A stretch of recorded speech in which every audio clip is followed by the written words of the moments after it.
She became the director of programs at the Long Island Children's Museum. I didn't have anything to do with that. And then she got her master's in literature and her PhD at the University of Aberdeen in the modern thought department. And this is where I do have something. I was a little bit of a spy because she wrote her PhD on Jacques Rancière. Has anyone read Jacques Rancière? He wrote this amazing book called The Ignorant Schoolmaster, which I had never read, but when I was doing research before, when I was thinking of going to this program that Edith Duran has been involved with, I spied the Rancière and I read The Ignorant Schoolmaster. And what's amazing about The Ignorant Schoolmaster is it's about how you can educate yourself. So basically he goes into how you can even if you don't have any education, you could read a text and translate for yourself. It's also kind of a Marxist text, and you interpret it as a literature text. Yeah. So after she got her PhD, she did a postdoc at Carnegie Museums of Pittsburgh, and she founded and directed the Carnegie Nexus. So this involved 4 different museums, including the Andy Warhol Museum, the Art Museum, the Natural History Museum, and the Science Museum. And she basically brought intellectuals together, thinkers together, writers together, and organized art shows, cinema exhibitions. And so 2 of the seasons these were some of the topics: Strange Times, Earth in the Age of the Human, and Becoming Migrant, What Moves You? Which sounds really amazing. And then during COVID, she decided to return to her passion, which is writing. And she's writing a book currently, and that's what she's going to be speaking on today. I just want to do a little bit of a plug for the European Graduate School, which is a program that I decided to do 2 years ago, which is Edith is also part of now. Yeah. This is coming out of a project at the European Graduate School, which is a program in philosophy. This is just a very funny sidebar, and then I will leave. But so I was in Malta last year, experiencing perimenopause, and I was getting hot and cold and hot and cold. So the European Graduate School is in Malta, it's in Switzerland, and it's online. And they have these owls, like these torture devices that they set up in the classroom that basically you don't see them pivoting, but they pivot and they capture people in the audience when they move. They're generally on the speaker, but if you happen to move, you get caught on the video, and then you're on the screen for all the students who are all over the world. So here I am in Malta, and I'm taking my jacket off and putting it on, putting it on.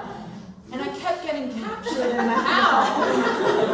And so I was trying to hide from the owl because I'm not trying to get a PhD in philosophy to expose my perimenopause. So Professor Finks, who is the who runs this amazing program, he comes to me after this experience, because of course then I have to tell everybody about my perimenopause, and nobody wants to hear it. So I'm telling everyone about the perimenopause, and Professor Finks comes over, and he's like, my wife, Professor Edith Duran, is writing on menopause, and you really must speak to her, which was so sweet because he was being sympathetic to my cause, and then also introduced me officially to Professor Edith Duran.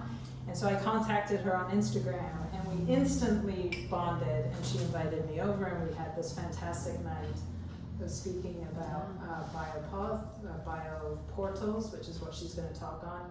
And I think that sort of, that spirit of, you call it kitchen talk, is really adept, I think, for the way that the Shirley Project space came to be. So I'm very, very excited to introduce Professor Edith Duran. And she will be talking, the name of her talk is The Pain Built In, The Body and Feminism, and the book that she's writing is Bioportals of Becoming Women, Fertility, Feminism, and Hysterical Revolutions from Menses to Menopause. So thank you very much.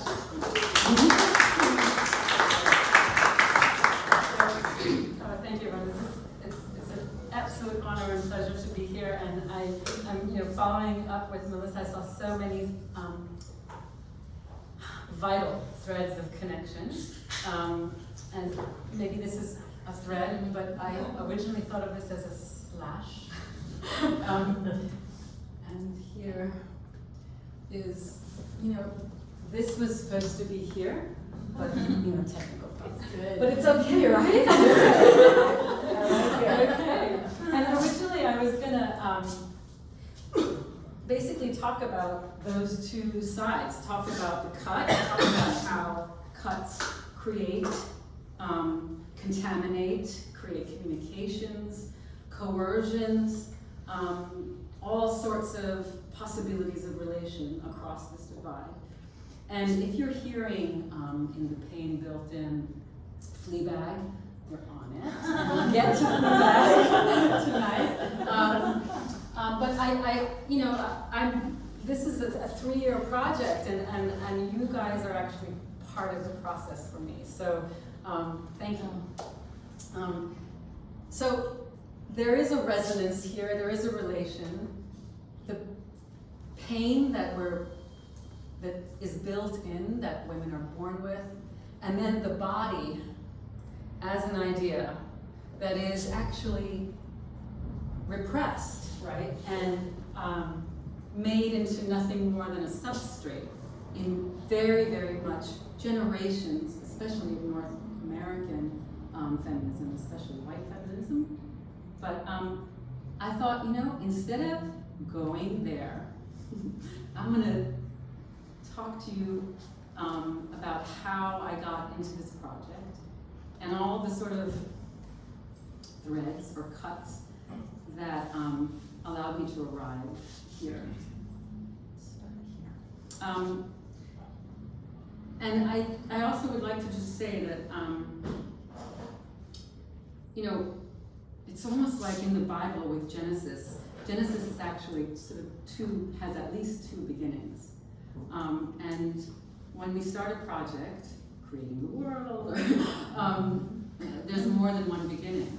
And I think that the reason for that is in our memory as we look and try to find all those beginnings. We're able to do that because we have a body and because we have an unconscious. And those 2 things are often working together in very, very strange ways that intervene, and ways that we do not authorize.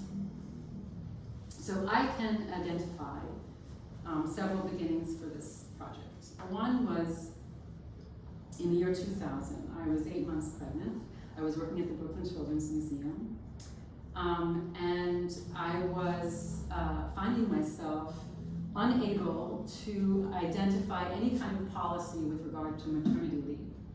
And I was having these surreptitious, secret meetings with the women who I thought could help me. I mean, we're talking about the Brooklyn Children's Museum. So these are pioneers in pedagogy, pioneers in social justice for children and for families.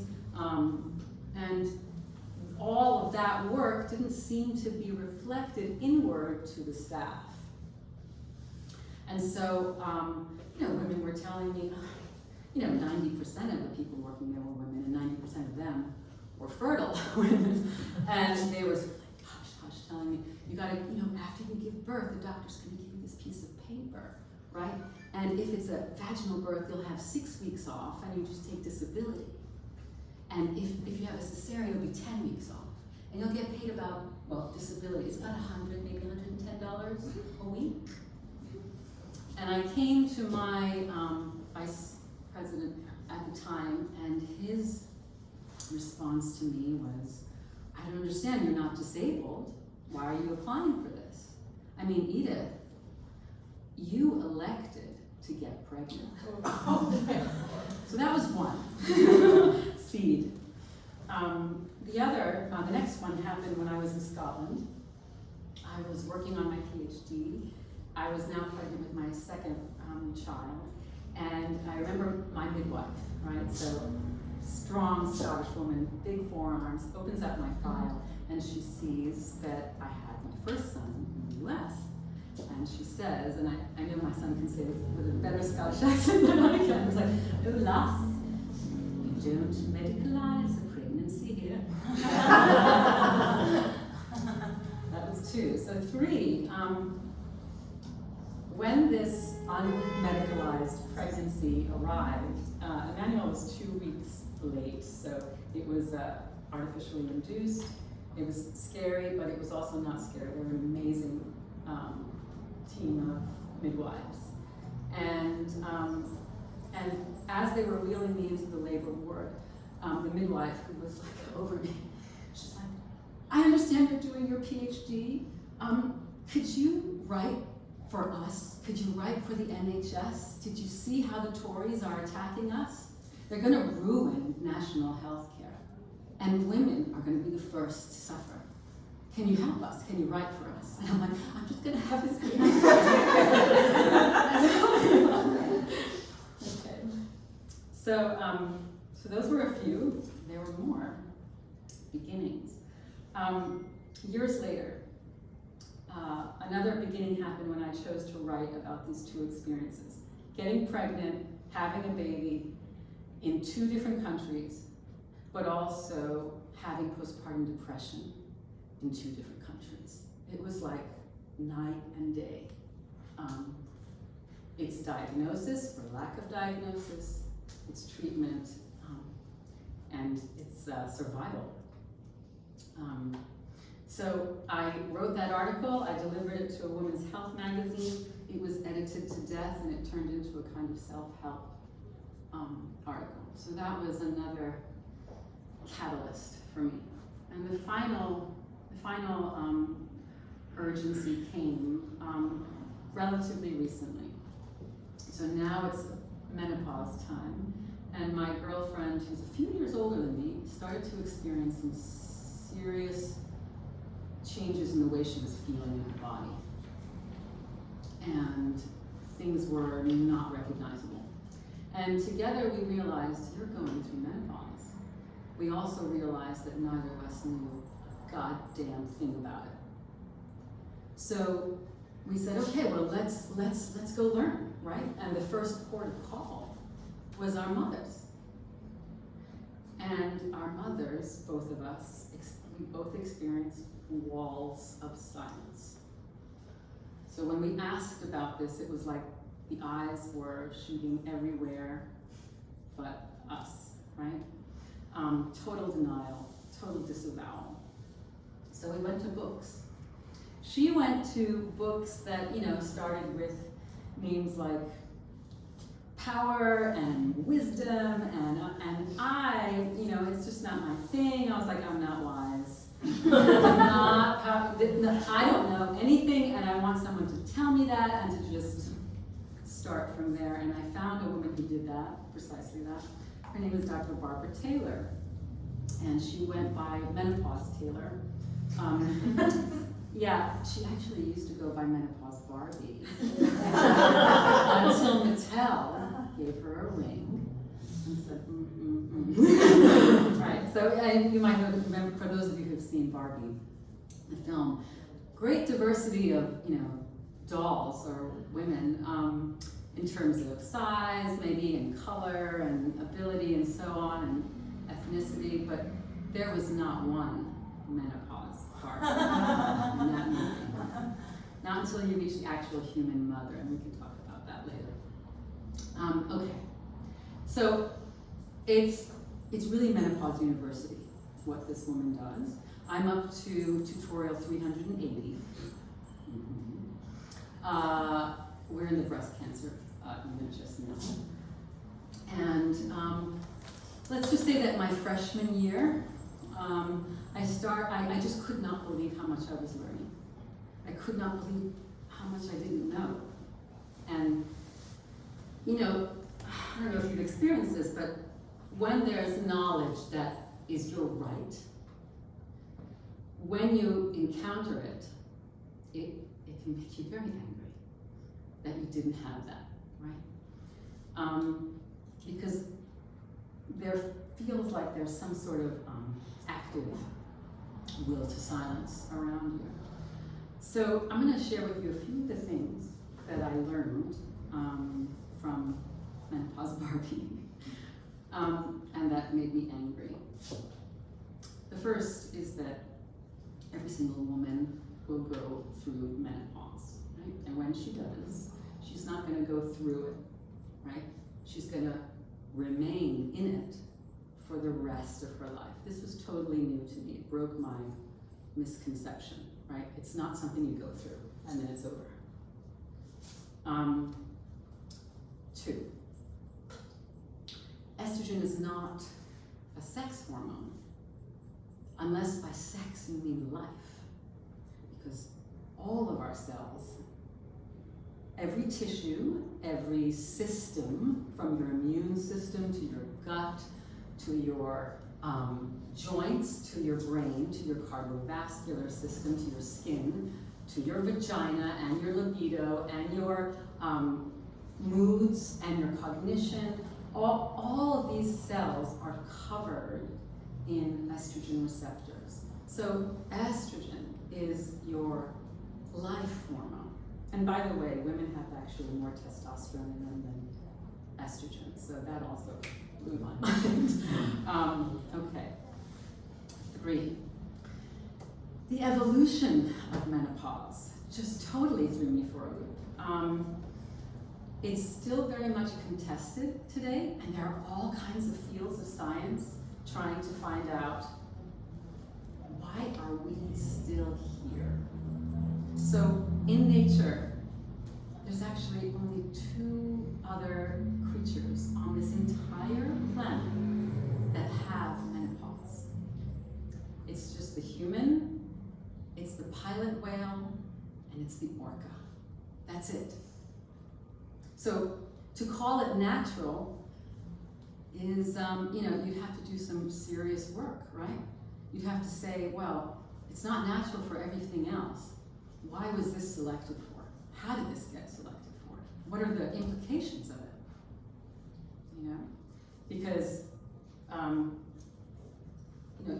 you're left with a lot. Most animals, when the ovaries die, the animal dies, right? Sex and life are the same thing. And for us, and for my favorite whales, we have a very long post-reproductive life. And that's very much a contested, mysterious thing for a lot of people working on this question. 4, the average doctor, including gynecologists, don't know any of this, nothing. They get about 1 to 4 hours of training on menopause during their entire graduate career. You're going to spend half your life in this stage, and they've spent about 2 minutes learning about it, basically saying this is just the end of what we've spent the rest of our time actually studying, right, which is to produce a baby. 5, this made me very angry. These doctors will today continue to keep from or deny women what's called HRT, hormone replacement therapy, right? Or menopause hormone therapy, because they're still depending on a totally twisted, totally misrepresented, and one of the worst cases of bad science design study that was completed in 2002, which was called the Women's Health Initiative. And women all over the globe took their hormones and dumped it in the toilet. And since then, you've had, all of this generation of women who have been suffering of all of the diseases that are associated with menopause without knowing at all. So when I looked into this, what I saw in this will to a natural menopause, I saw 2 things that were actually motivating it. One was fear, and the other was feminism, actually. So we can talk about that too as we go on. And finally, the final thing that just really staggered me was we talk, if anyone knows about menopause, they might know it through their symptoms, right? The hot flush, the brain fog, the anxiety, the night sweats. But the symptoms of menopause, of which there are like upwards of 90, by the way, clocked worldwide, they don't necessarily kill you. Depression might, but the real silent killers that menopause sets you up for, these are the things that no one talks about. We talk about breast cancer a whole lot, but the number one killer of women is not breast cancer, nowhere near. It's heart disease. It kills 7 times more women than breast cancer. 7 times. And then there's Alzheimer's. 3 out of every 4 brains with Alzheimer's are women's brains. This is not a coincidence. And then finally, osteoporosis. We could talk about any of those things later. I'm going to try to move as quickly as possible. So, with all this anger and knowledge and hunger, my questions started to form regarding all those beginnings that I spoke to you about. And I realized, this is not oversight. This is not neglect. This is an agreed upon silence. That's what stigmatization is. This is an institutionalized ignorance, and there is an incentivization of fear and shame. It's madness. It's madness. And this was a madness that was being silenced, and this was a silence of women that they called madness. And I had seen it before.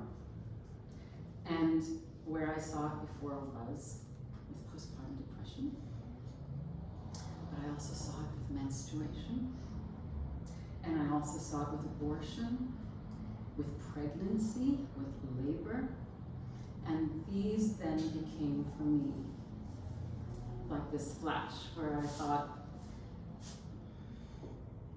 I could talk about this as the biopolitics of being a woman or becoming women.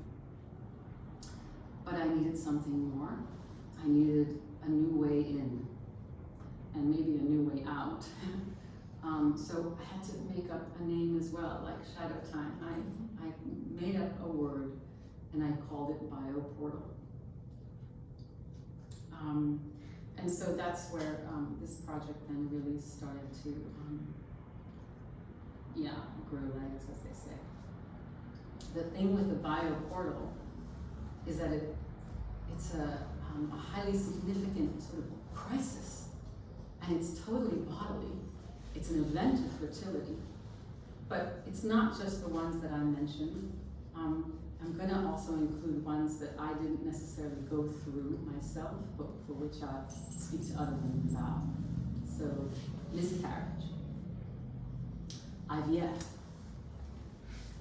rape. So that's where we are now, speaking of rape. So you might recognize this lady. This is Simone de Beauvoir, famous feminist. If you never read The Second Sex, it's kind of like the Odyssey or the Bible. It's one of those things that is sort of so enmeshed in our culture that you kind of read it without having read it, And so there's a famous line, I'm sure you've heard it. It's the book is actually 2 volumes, and this famous line is the first in the her chapter called Childhood that opens the 2nd volume. One is born. One is not born, but rather becomes woman. And so, I had read Beauvoir. This is the first time I'm reading her. I'm 51 years old. I was just floored, but I just kept, as I'm reading her, and I love her, she's so salty. She has a total aversion to fertility, but God bless her, I still love reading her. And I'm thinking of Fleabag, and we're born with pain built in, and let me tell you, Beauvoir knows her biology. This book was written in 1949, and she's still, she knows more than any of my gynecologists that I've gone through, and I've gone through a lot. Yeah, so, but I was asking her, but like when, Simone? When does it happen? When do we arrive? And I'm searching for this in her book. And sure enough, you get to it at the very end, right? So every stage of development, biological, social, the mother is there at that bioportal. The hysteria is there at that bioportal, right? The hysteria that we feel about our own bodies, the pathologization of our bodies. But for Beauvoir, the moment that we truly become women is at menopause. Because for her, she understands this to be, you become one woman when you become sort of most unbecoming, right? You're sweating and you're most unbecoming. But that is when you're sovereign. That is when you're most consistent with yourself for Simone. Now I'll read to you just a passage where she's opening this chapter on menopause. Every period in a woman's life is fixed and monotonous, but the passages from one stage to another are dangerously abrupt. They reveal themselves in far more decisive crises than those of the male. Puberty, sexual initiation, menopause.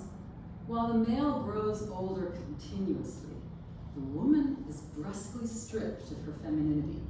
Still young, she loses sexual attraction and fertility, from which, in society's and her own eyes, she derives the justification of her existence and her chances of happiness.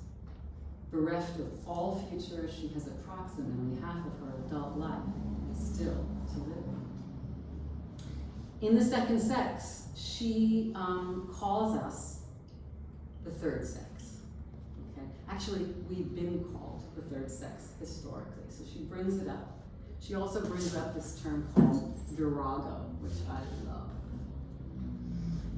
This is Rudolf Virchow, father of human pathology. He used this term to describe women, virago, who go through menopause. And I'll read a little bit to you from his. This is like mid to late 1800s. The female is female because of her reproductive glands. All her characteristics of body and mind, of nutrition and nervous activity, the sweet delicacy and roundedness of limbs, the development of the breasts, and non-development of the vocal organ, the beauties of her hair, and the soft down on her body, those depths of feeling, the unerring intuition, the gentleness, devotion, loyalty, in short, all that we respect and admire as truly feminine, are dependent on the ovaries. I can't help but remember Fleabag with like machine, right? Machine with parts. Okay. Take the ovaries away and we get the repulsive, coarsely formed, large-boned, mustached, deep-voiced, flat-breasted, resentful, and egotistic virago. I'm going to take you now, this image. This is a hysterical woman getting treated for hysteria. Usually when we hear that word, I think a lot of people think Freud. Freud was not, the first. Charcot, who worked with him, was not. Hysteria has been in circulation for 4,000 years. 4,000 years. This is a woman who's, and you could see, so hysteria literally means wandering womb. Her womb is not in the right place. Plato called the uterus a wild animal. A wild animal in a wild animal. So they're burning plants that have very favorable scents. That's going to lure her uterus, which has wandered elsewhere, back to where it belongs. The uterus will be attracted by the fine smells. And earlier, previous to this treatment, she will have smelled horrible, noxious things so that the uterus will move away from the upper respiratory area where it had dislodged into. And I know, I love looking at this and thinking, oh gosh, we're so far ahead of them. Okay, but not necessarily. So, I mean, you could do a history of the uterus through all the epochs of time. There's like, the medieval uterus, the Enlightenment uterus, the, Victorian uterus. There's also the postmodern uterus, or the postmodern hysteria. And this is why I wanted to bring you, fast forward. It's 1977, and hysteria now gets reappropriated, right? It gets pulled back into the language of women in a much more self-authorized and performative way. So, whereas hysteria had simultaneously exalted and criminalized femininity, in order to control monstrous traits, right, monstrous powers of creativity, the feminine divine, it was also met with torturous cures. I mean, we saw, the one that we saw before, this is pretty mild.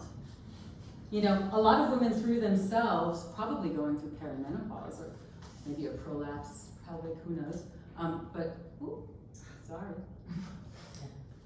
We'll get to my other famous favorite feminist, Almodovar, but hysteria, women were throwing themselves into surgical tables and theaters, and getting their entire, certainly a hysterectomy, but even much more profound oophorectomy, so the removal of the ovaries. I mean, and there you have a woman basically going into surgical menopause, right? Immediately going into menopause by the removal of the ovaries. So, sometimes the cures were far worse than the disease. But with Karen Mack, and this German, the title for, I really, for those of you who speak German, go right ahead and call it out, but I could tell you, can you read that? Zerstörung einer Illusion. Thank you. Do you want to translate it?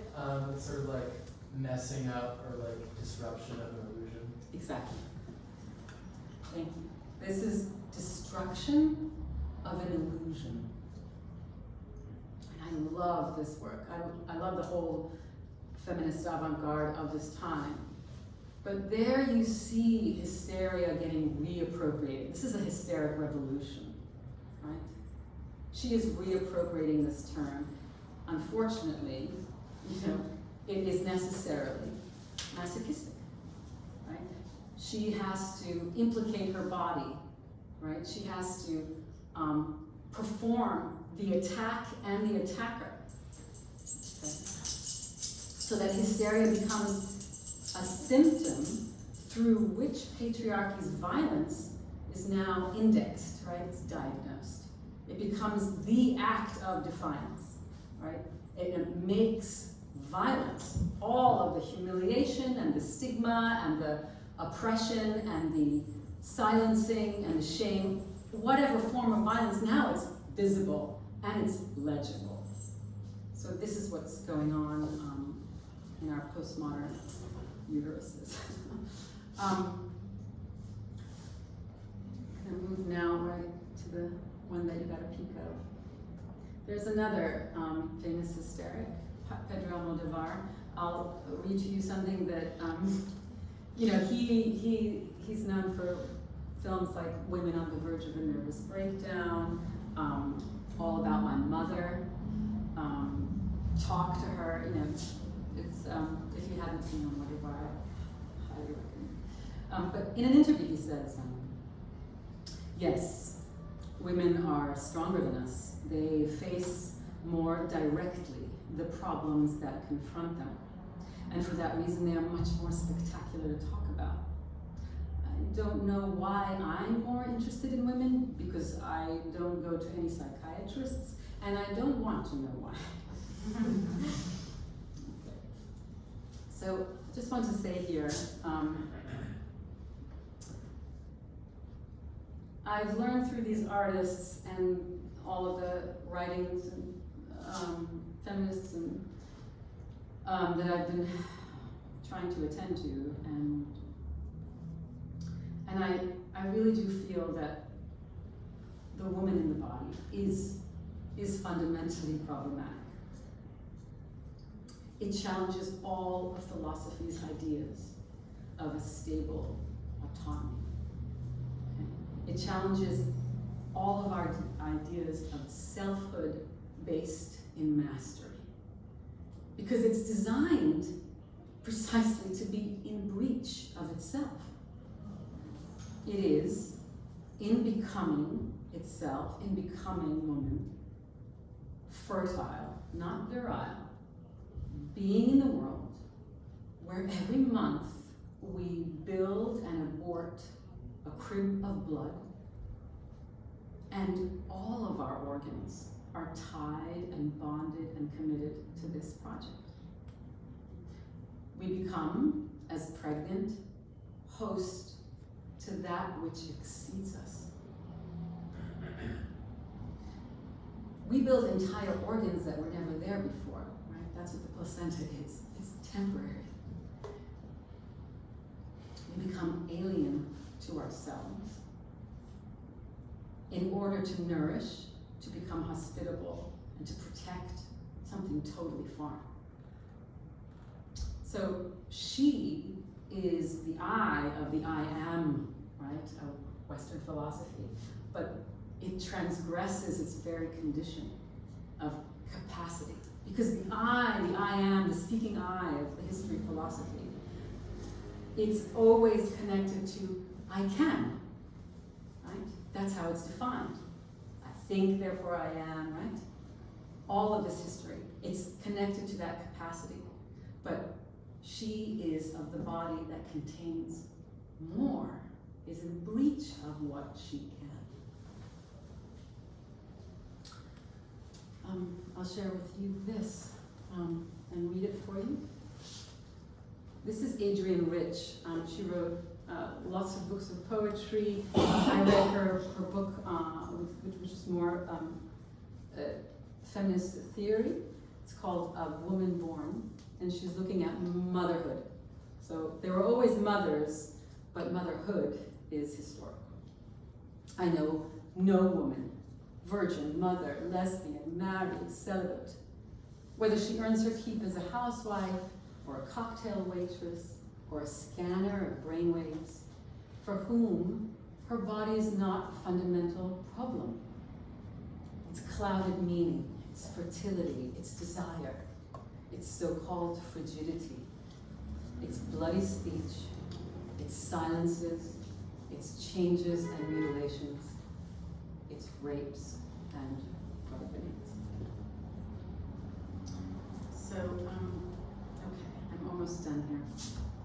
I just wanted to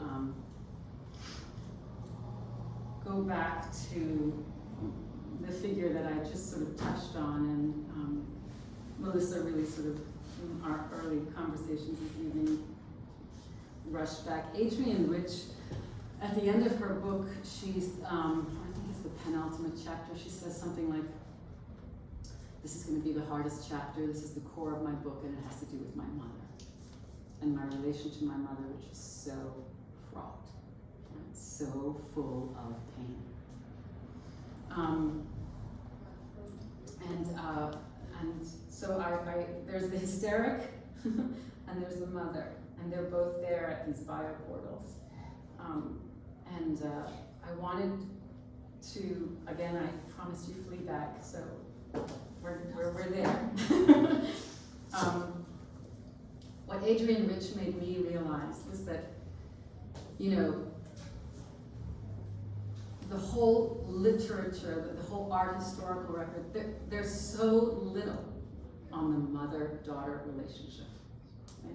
We have Hamlet, we have King Lear, right? We have, that's like mother-son and father-daughter relation, and then there's Oedipus, for goodness sake, all of civilization unfolds, you know, with Oedipus, right? With the father-son and the patricide, right?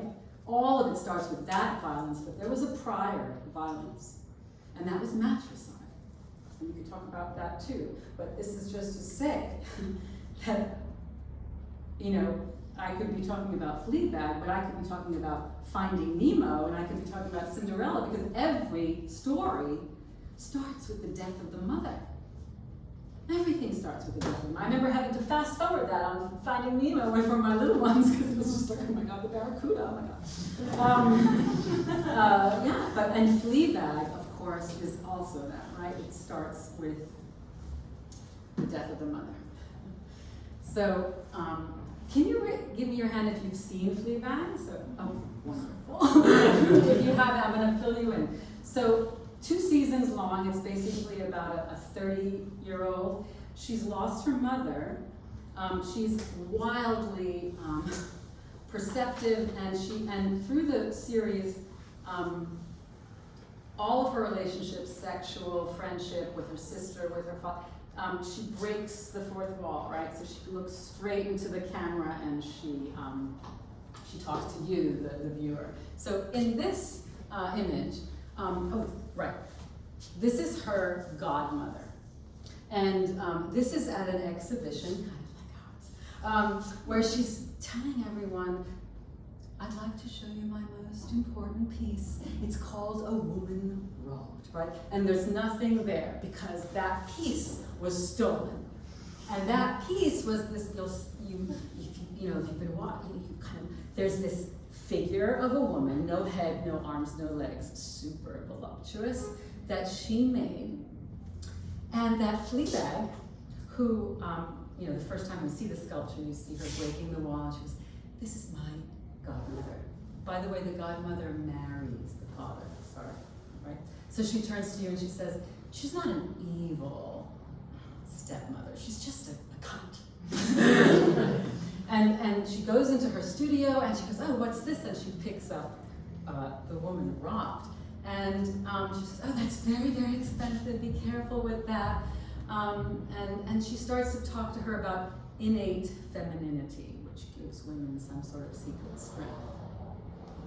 Of course, for Fleabag, she's like, you mean her tits? Is that her strength? Is that her mysterious power over men, for which she doesn't need, muscles and whatnot? So here, this exhibition is called the Sexhibition. The Woman Robbed is robbed because throughout 2 series, this sculpture is stolen, is put back, is regifted. Here's a regifting. This is Fleabag with Claire, right? So Claire tells her, her sister, you can't, you have to put this back. You're going to get into trouble. So they're back in the house. She does sort of surreptitiously put it back. And then Claire is so appalled at how the cunt treats Fleabag and herself that she quietly steals it again. And then outside the house said, here, take it. Right? Which is an amazing sort of sister bond here, because the 2 of them have a very tense relationship. Okay. We'll come to the end here. What I wanted to just say here is that Fleabag, born with pain built in, and this story of essentially trying to recover her mother, right? Trying to recover. That's one of the slashes, that blue slash. It's not just sex and gender or mind and body, it's the mother and the daughter that are slashed. And this story for me made me recognize that she's retelling a much, much older one. And that's the story of Demeter and Persephone. The first woman, mother-daughter pair that we learn of, where the Demeter did Demeter, goddess, mother, did Demeter. She's the goddess of fertility, not the goddess of agriculture, just want to say. Mm-hmm. Yeah, agriculture and fertility are 2 different things. She gives agriculture to the poor mortal humans, but so the story, right? You might have remembered this as a child, but this is the whole story of why we have seasons, right? And why we have seasons is because, here's the Eleusinian Mysteries, speaking of the feminine divine, what you see here is, this is Demeter, This is Persephone, and and this is basically the mortal that gets the gift of how to handle seasons and how to survive on the earth, right? Because Demeter used to just provide total plenitude until Persephone, her daughter, is abducted, which is to say raped. And she's raped not by just anyone, but Hades, right? And brought into the underworld. The earth yawns open and she's swallowed in. And Demeter is absolutely, enraged, mourning. When you look into this historical record, you very rarely find, again, the mother-daughter. What you do find, the narrative almost begins with the rape, okay? You'll find many, many images of Hades abducting the daughter, Persephone. There he is with the chariots in the fresco. And I found this modern one, Mary Frank. So again, the story of Demeter and Persephone comes back to us. I even think of Toni Morrison's Beloved in this frame, which is it's very, very particular because, of course, the history of a black mother in this country is going to have a totally different trajectory and a totally different history of feminism. So this is Mary Frank. Here's another rape scene of Hades with the crown, bringing her down on the chariots. And here is a beautiful painting by Evelyn de Maurian. This is Demeter mourning her daughter. She's usually painted with the grain, right? Crowning her hair, and also with poppies, which when I looked into it, I found out, again, this agriculture fertility thing. Poppies grow unauthorized. They're wild, and they grow in untended fields. That's fertility. That's not agriculture. And the fact that there are these red drops, I very much saw like the blood of birth, the blood of menstruation, all seems to be there. And here is the enraged mother. So the rape, let me just explain. Right here you see her, she's come up to Mount Olympus and she's telling Zeus, what the fuck is going on? Where is my daughter, right? She goes on a search. You see her with the two torches, right? And she goes, she's the goddess of fertility. She has to go through the whole planet looking for her daughter. And she can't find her. So she goes to Zeus, and she knows what's going on. Hecate tells her. And she says, Zeus, if you don't bring back my daughter, I will finish humanity. They have been, by the way, starving, right? There's famine across the earth. In her rage, that's an image we hardly see, The mother enraged for her missing daughter, right?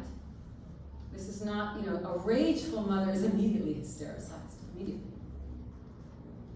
So this is also powerful, helpful, and very, very telling in terms of that cut. The cut for me here between mother and daughter, I'm starting to see as absolutely essential to the origins of patriarchy and to its means.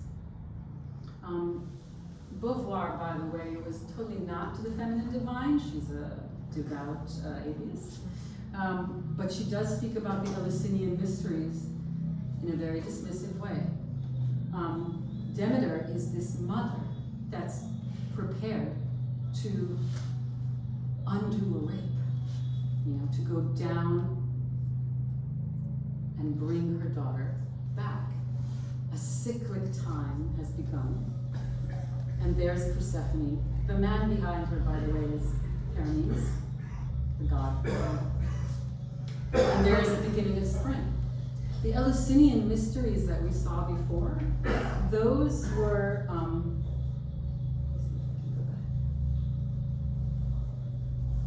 these were annual rites of passage. All the spectators who watched the mysteries were transformed. Okay? I wish I had the quote here, but it's not. Homer writes about it.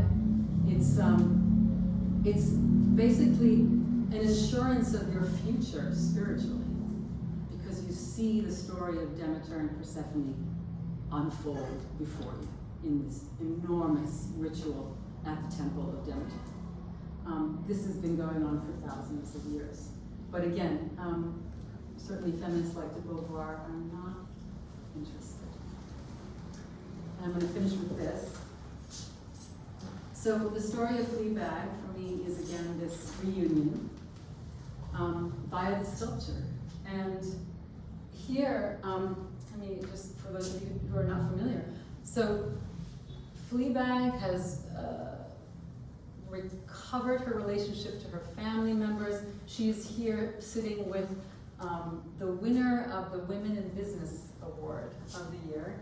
Her sister Claire was very much behind all of the ceremonies, and her sister Claire ordered the trophy for the woman in business. It was this sort of sperm-like glass, enormous crystal thing, which Fleabag just sort of like picks up and promptly drops, and it shatters into 1,000,001 pieces. And she runs out and thinks, "What am I going to do to substitute, for this trophy?" And she gets this image. It's not until very, very much later do we and Fleabag learn that that body is the body of her mother. Her godmother says to her, she's trying to re-gift it, she's trying to be good, she gives it back to her, and her godmother said, of all my pieces, I don't know why you always chose to take this one. Do you know who this is? This is modeled on your mother. Right? So there's this horrible moment, right, where she gives back her mother's body to this evil stepmother, which of course she steals back promptly and presents it to essentially, I sort of see her as a surrogate mother. I don't know if you feel the same, we could talk about that, but, and there's a famous, if you will, delivery where, because their conversation consists of things that normally would be spoken about between mothers and daughters. Yeah. Oh, and what's your favorite, do you like historic films? And what's your, yes, I do. And what's your favorite period piece?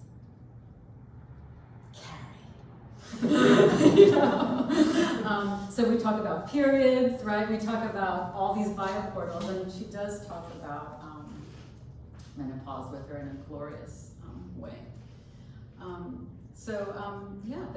This is where I am right now, and I guess I'll just end it there.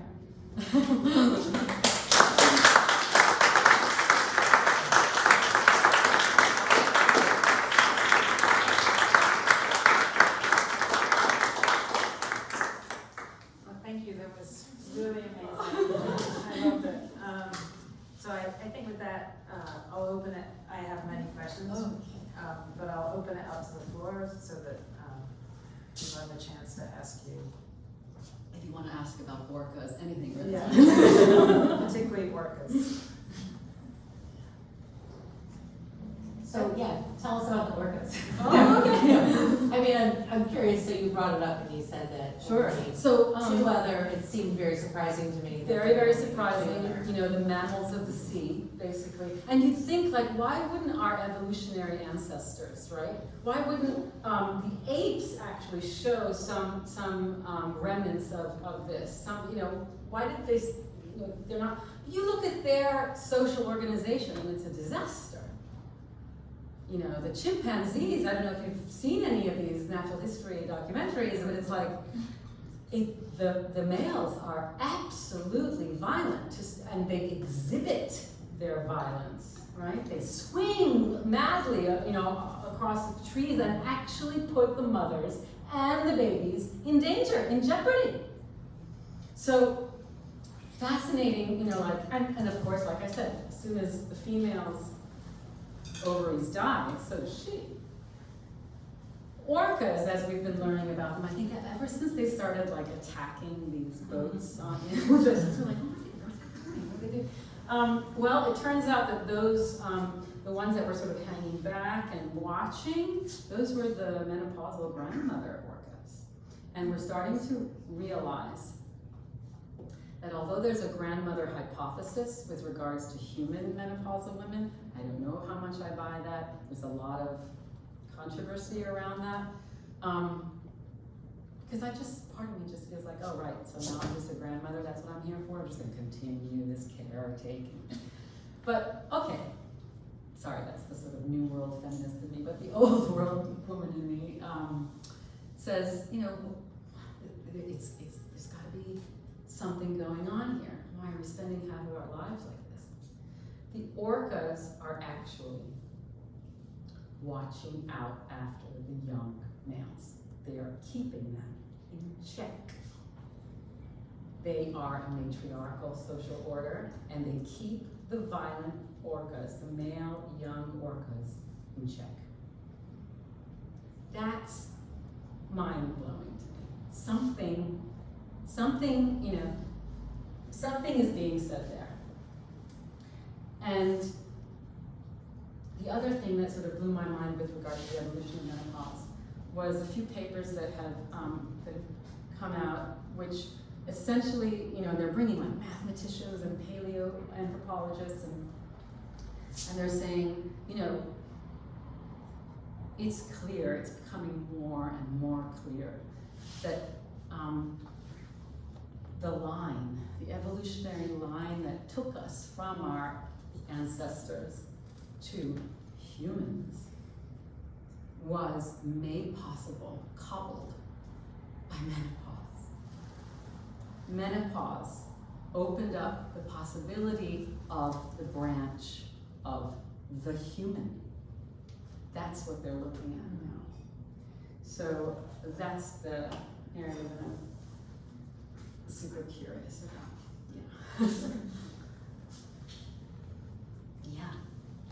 I was wondering in your research if you sort of dealt with the idea of identities being forced onto women, and that sort of these stages of life are such a big part of our identities because now we are identifiable by these stages.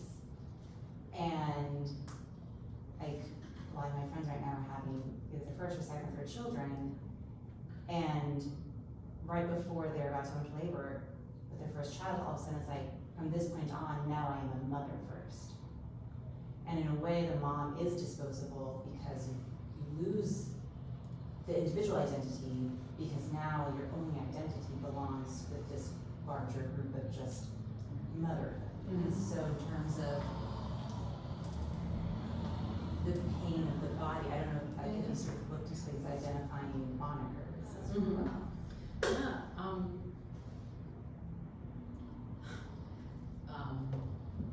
You're reminding me, you know, it's a sort of, it's complicated. I was at a restaurant and it was a crowded sort of place, and I could overhear the conversation of two young women next to me, and one was speaking to the other about some third person who has just gotten pregnant. And they were both speaking very derogatorily about her, in the sense of she's lost all her ambition, she's losing her identity, she's just going to become a mother. She had all of this training, she had, you know, and my heart sunk. On the one hand, sure, I would be very, very worried for that woman, but on two levels. One is like, are these your friends? Because you're going to be mothering on your own, very much on your own. And two, yeah, that whole relationship of that sovereignty, I think that you're speaking of, right? And becoming a mother. Adrienne Richa, I would totally recommend her book, because what she's doing is she's separating the experience of motherhood, which she has like these gorgeous poetic flights of remembering raising her two young boys. she compares that, the experience of motherhood, something much more bioportal, like something that's much more about your singular, loving, maybe sometimes impatient, but your relationship with, as a mother, who you become, what it does to you, versus what she calls the institution of motherhood. So all of these impossible expectations, right? All of these completely conflicting, contradictory forces, and a broader situation of support which is non-existent, right? When I had postpartum depression in the UK, it was like, oh, that's what happened to me in the United States. You know, I didn't know what happened. All I knew is that I wasn't sleeping, and it was like month 4, right? And I was back at work. It would be another 11 months before I saw 6 straight hours. You look at all of us today, I mean, if you don't sleep for like 2 days, you're not a very, you know, cognizant, kind, attentive person. But you now have to still love this creature that's causing, right, that absolute, you know, disruption and pain. And, you know, I remember my husband, we didn't know what was going on. And he, you know, what are you supposed to do? Who do you go to, right? So, you know, he went to the pediatrician, and the pediatrician gave him a psychiatrist's business card. And, you know, I was already hysterical. I was paranoid. I was genuinely paranoid, you know, of my own husband, who was sitting there, was following me around the house. Please, call, take this.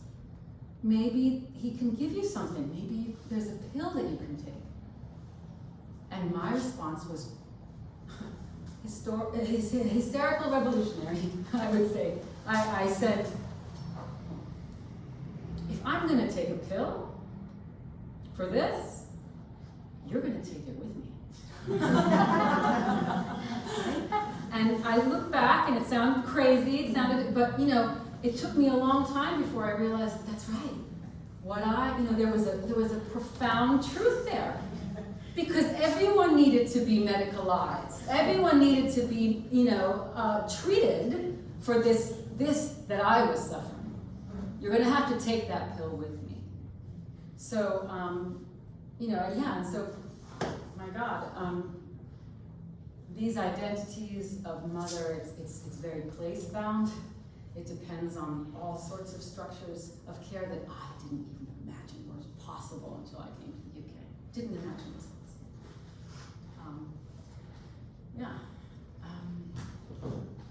Hope that.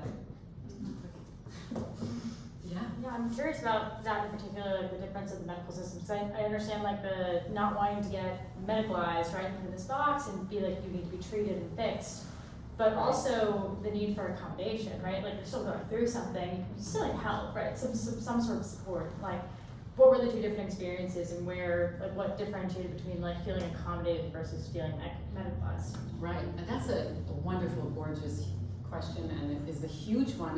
It happens in all of these areas, right? It's like when it comes to menopause, the feminist, you know, ideological position is don't medicalize me. This is natural. Well, excuse me, but nature has, you know, a rap sheet when it comes to women. We've, you know, nature and women, hello, the record of crime against women is unbelievable. Nature, when has that ever helped us? You know? And so, you know, yeah, you don't want to, you know, I think that it's still possible. You know, we're so afraid of the word disease. Back when that woman was floating with the, you know, with the floating uterus, disease in the time of the body understood as 4 humors, you know, long before sort of modern medicine. But we still use this. Nothing disappears. You have an idea of what was I going to say? sorry, that's my train of thought there. So, oh, right, so medicalization, right. So disease back then literally meant imbalance. That's all it meant. It meant your humors were imbalanced. We need to bring them back into balance. Today, we forget that. We think of disease with a very, I would say, military metaphor, right? Like an invasion, something from outside is coming in. So we get very, we think that we're diseased. That's the whole pathologization. You're a woman, you're diseased by definition, right? When I see these ads on my feed that say things like, it's not you, it's your hormones. How is that supposed to emancipate me? My hormones, my skin, it's all me, it's still me. So yeah, it's a dance. You need to make I think you're able to treat something, it's wild to see how the anthropologists deal with it. I'm reading anthropologists who are looking at menopause across the world, and across class as well. And, they just don't, they're terrified of the medicalization of menopause. And the result is that women are dying of heart attack. And we say they died of a heart attack, right? But it's like, I think of it like with AIDS, right? You die of pneumonia, but you're not dying of pneumonia, right? You're dying of an immunological disease, a disorder where your body, can't fight what it normally can fight, right?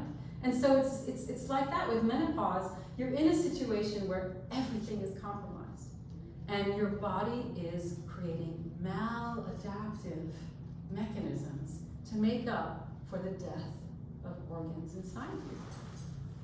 What you want to do about that is totally you. It's you. I would like to see, and you see it, you see it in medical research, which is to say you see personalized clinical prescription. You see, medical researchers saying we have to treat every woman individually. We have to meet with her, right? What does she want? What are her concerns? We need to know her history, her risks, her lifestyle, and we need to, of course, make this an education. Doctors used to be teachers. So there is that. But then when you get to the actual doctor, it's like this huge gap between the medical research. I can't believe how much incredible research is actually out there on menopause. But when you talk to the doctors, I had one gynecologist say to me, well, how about don't cry? And I was like, don't cry. I said, the herb. I said, are you a naturopath? You're not. You're not qualified for this. Right? Why are you giving me don't cry? I don't have vaginal dryness. Do you even know what don't cry is? No. No, he doesn't know what don't cry. It was just, and why? Because of that WHI study that I mentioned earlier, right? There's just this terror of hormone replacement therapy.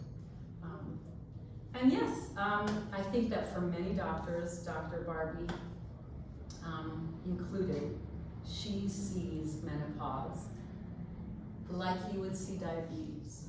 It's a hormone deficiency for her. That's how she sees it. And she says, if men just lost their testicles at 50 or 51, you would have like ATM machines with testosterone. Or, for example, just the incredible fear around estrogen, and you can call it medicalization or what have you, but I think like my transgender friends, we're putting estrogen into someone who is assigned male, but we're so afraid of putting estrogen into someone who is a female all of her life, who's been cycling all of her life, who's now in this stage where this catastrophic crisis is happening, if she wants to support her body with that back in her, why are we telling her, oh no, oh here's the latest one, you know, we laugh at the hysteria images, but to, you know, words like estrogen dominance, I don't know if you've seen this phrase, estrogen dominance, total nonsense, total nonsense. It's a way of making us afraid as women of our own bodies, right? I mean, doesn't that sound scary? Estrogen dominant, you're estrogen dominant. Like, of course I'm estrogen dominant, I'm a woman. You know, like, yeah, and I've been estrogen dominant for half a month, every month of my entire reproductive life. So, yeah. I wrote a bit of a question. Yeah, please. Thank you. It looks like there's a bit of a theme in the feminine is a commodity, an item, and explained away circumstance. Like when menopause happens, we lose our use and value to the population. To paraphrase what you said, I don't remember exactly what you said, but I remember it as we become a steward of that which exceeds us. Mm-hmm. And did you ever feel stripped of identity when your doctors and employers took your experience and labeled it as a problem? Did you ever regain it? And what does it mean for you now as you're writing this book? Ooh, there's a lot of questions. A lot of questions. I hope I can catch a few. It's like a Tetris game. There were so many that are raining on me. Go back to that. There was the first one was to do with being used, right? Mm-hmm. Like Yes. it's a commodity. When menopause happens, Absolutely. that's why they didn't Absolutely. care really That's about right. your symptoms. Like That's right. it's no longer your uterus is no longer. What does she useful. say? She says to Fleabag, you know, I have to tell you something. I've been meaning to say this to someone. I realized this on the plane coming here. Women are born with pain built in. Built in. We feel it in the cramps of our period, in the tenderness of our breasts. It stops us, it removes us from activities, it limits us in all sorts of ways. And it goes on every month. And it goes on for, and then there's pregnancy, and there's, you know, lactation, and all of it, it all hurts. And we, you know, go through this and then don't. They have to invent guns and sports, you know, so that they can touch each other and all, you know, and feel guilty. They have wars for that. But guilt, oh, we have that. We have war and we have guilt, and it's all going on inside.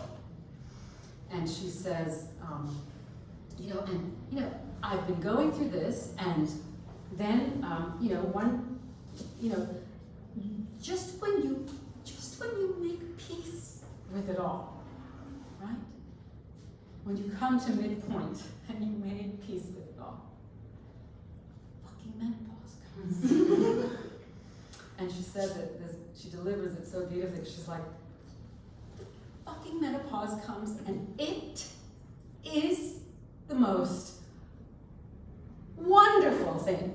You know, and she said, and of course, Fleabag's like, oh my God, I thought it was horrendous. And she goes, well, yes, your entire pelvic floor falls out. Who cares? You're hot, nobody cares. But you're no longer a machine with parts. You're no longer a slave. You're free. That's what she said. It's like Beauvoir's notion of you are finally consistent with yourself. That identity, right, that departs from us. I don't think that that's the experience of of being a mother. If I watch that grammar, but I think that's the institution of mother. And yeah, I think that, you know, in the end, she gives her mother back to Fleabag. You asked me another question about the end there. Sorry. Did you ever feel stripped of your identity? Did you regain it? And what does it mean for you now as you write this book? Did Can I regain it? Absolutely. That was, oof. I went to the UK and left a very fun job running the Long Island Children's Museum's programming. I'd only been there for a year, but I went to study. And I remember thinking, oh, let's tell the University of Aberdeen, where my husband was actually the one they were after. I was like, well, you tell them that we'll go, but only if they give me if they let me study for free. And they were like, of course, I didn't know that everyone studies for free. I thought I was being really, so going back and writing was huge, and it wasn't easy. I fought and kicked and screamed. Writing was not easy.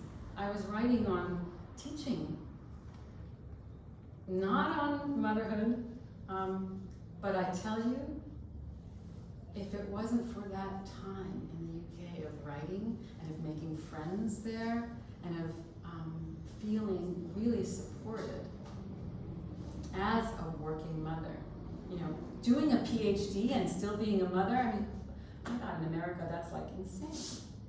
But there I was doing it, and that's when I got pregnant with Emmanuel. Because I only, of course, realized that this now, but I don't think I would have had a second child if I would have stayed in the United States. My mother, I don't have a relationship with my mother anymore. And in terms of identity, yeah, I mean, menopause, I'm going through it. I don't know anything about it. I'm on oral contraceptive pills because I don't want to know.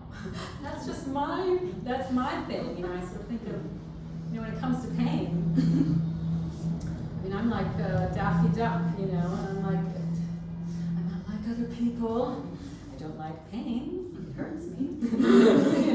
I'm like that. I just mask over the symptoms I don't want to know. For other women, it's a huge part of their identity. The going through that pain, going through that transformation. There's a beautiful book called Transformation Through Menopause. Very strong Christian, I would say, overtones as she's she calls herself sort of spiraling inward. I was terrified reading this book, but I totally respect that these bioportals can be that for women. Most of the time we're just trying to manage it, certainly our periods, my God. I mean, that's just like, oh God, plug it up, get it over with, take your pain reliever, and make sure your father doesn't see that. I mean, that's what I grew up with. But yeah, all of these bioportals can redefine our relationship with our mother, for better or for worse. Our relationship with our mother can redefine our experience in bioportals. And hysteria is there, and it's going to stay with us, I think, for good. Yeah, thank you so much.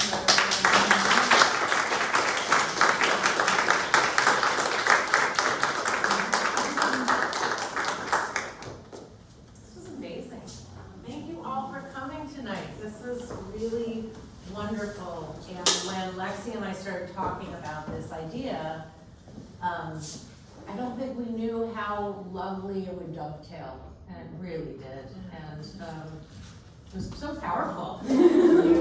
I definitely want to get a picture with you all. But you're welcome to stay and have a drink and have a talk, and I'm sure if some of you have questions you didn't want to answer for an audience, I bet you have some people who answer them now. But thank you for coming. Thank you.